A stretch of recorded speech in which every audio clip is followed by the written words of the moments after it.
Prime time India में मैं हूं शकील बागमारे। आइए देखते हैं प्राइम टाइम में आज क्या है खास।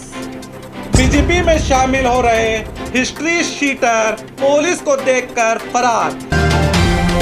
बिना सवालात का मानसून सत्र, सरकार का ऐलान। डॉक्टर कफील जेल से आने के बाद इनका पहला इंटरव्यू। देश में कोरोना के हालात और जानते हैं दुनिया भर में आज क्या हुआ था खास। आइए देखते हैं खबरें विस्तार से। बीजेपी में शामिल हो रहे हिस्ट्री शीटर पुलिस को देखकर फरार। तमिलनाडु में सूर्या नामी हिस्ट्री शीटर को बीजेपी में शामिल किया गया था।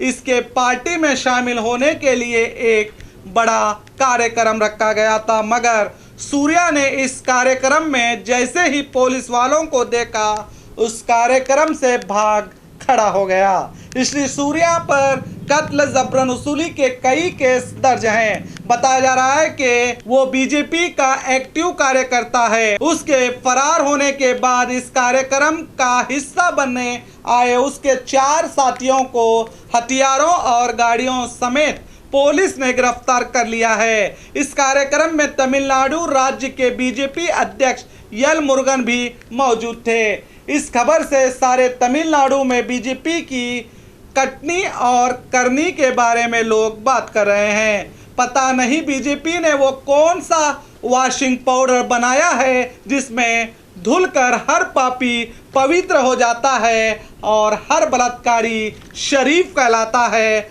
और हर डाकू और चोर उचक्का समाज सेवक बन जाता है।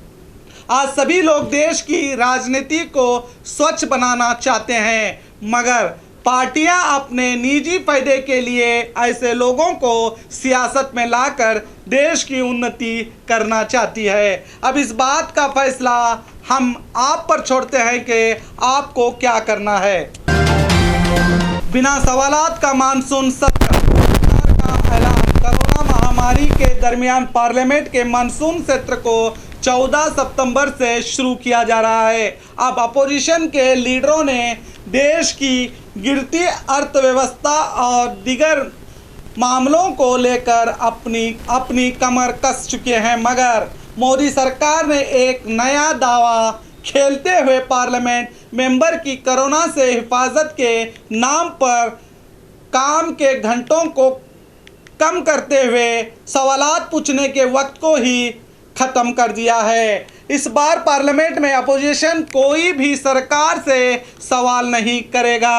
अब सरकार के इस रवैये पर कई नेताओं ने अपनी आपत्ति जताई है। कांग्रेस के एमपी शशि थरूर ने इस मामले पर ट्वीट करके कहा है कि मैंने 4 महीने पहले ही कह दिया था कि मजबूत लीडरान जमहूरियत के खात्मे के तौर पर इस वबा को इस्तेमाल कर सकते हैं। पार्लियामेंट का नोटिफिकेशन बता रहा है कि इस बार सवालात पूछने का वक्त नहीं होगा। हमें महफूज रखने के नाम पर यह अमल कितना सही है और कहाँ के पार्लियामेंट में हुकूमत से सवाल पूछना ऑक्सीजन की तरह है, मगर ये हुकूमत पार्लियामेंट को नोटिस बोर्ड की तरह बनाना चाहती है और अपनी मेजॉरिटी को रबर स्टाम्प के तौर पर इस्तेमाल करना चाहती है। कांग्रेस के राजू शुक्ला ने ऐतराज करते हुए कहा कि ऐसा कैसे हो सकता है,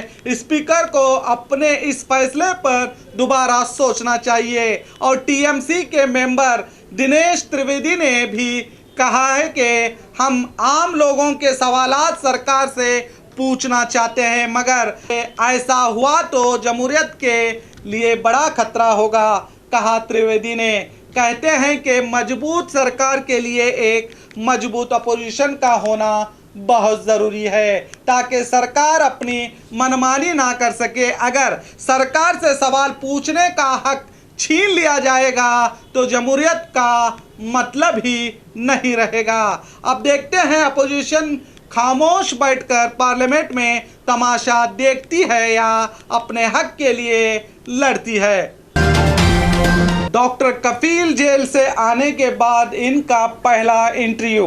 कल रात 12 बजे के बाद डॉक्टर कफील खान को इलाहाबाद हाई कोर्ट के आदेश के बाद रिहा किया गया। मीडिया से बात करते हुए सबसे पहले उन्होंने हिंदुस्तान के अदालती निज़ाम, मुल्क के तमाम लोगों का शुक्रिया अदा किया जिन्होंने इनकी रिहाई के लिए दिन रात कोशिशें की और कहा कि अदालत से मुझे सही इंसाफ मिला है। हुकूमत ने मुझे ना सिर्फ गिरफ्तार किया था बल्कि एनएसए जैसे सख्त कानून लगाकर मुझ पर ज्यादती की थी। अदालत के हुक्म के बाद ये साबित हो चुका है कि मुझ पर लगाए गए इल्ज़ामात में कोई दम नहीं था। मैंने कहा था कि सीए और एनआरसी के खिलाफ लड़ाई एक तरह से वजूद की लड़ाई है। इसका मतलब ये नहीं कि मैंने वजूद को साबित करने के लिए हिंसा के इस्तेमाल की पैरवी की है और एनएसए का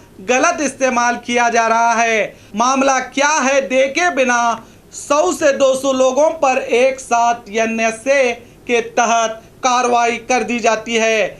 सीएम योगी फरमान जारी करते हैं और लोगों को इस कानून के तहत गिरफ्तार कर रहे हैं। मैं समझता हूं कि ऐसे कानून को खत्म कर देना चाहिए। हुकूमतें इसका गलत फ़ायदा उठाकर लोगों के हुकूक को दबाने की कोशिश कर रही हैं। उन्होंने पुलिस का भी शुक्रिया अदा करते हुए कहा कि उन्होंने मेरा एनकाउंटर नहीं किया और उन्होंने कहा कि सरकार उन्हें फिर से फंसा सकती है। जेल में उनके साथ बड़ी ज्यादती हुई है और कई दिनों तक उन्हें बिना खाना पानी के रखा गया था और अब उन्होंने बिहार और आसाम के बाढ़ पीड़ितों की मदद करने की इच्छा जाहिर की है। सरकारें जनता के साथ क्या कर सकती हैं ये इसकी कोई पहली मिसाल नहीं, मगर दस्तूर ने सभी को बोलने का हक दिया है। अगर आज बोलना भी गुनाह बन गया है तो आम लोग अपनी गुहार किस से लगाएंगे। कफील खान ने हिम्मत दिखाकर अपनी आप बीती बताई है, क्योंकि हुकूमत के खिलाफ बोलना कोई आसान काम नहीं होता और अगर राज्य और केंद्र में हुकूमत एक हो तो और भी ज़्यादा मुश्किल होता है। ये तो कोई क्रांतिकारी पुरुष ही कर सकता है।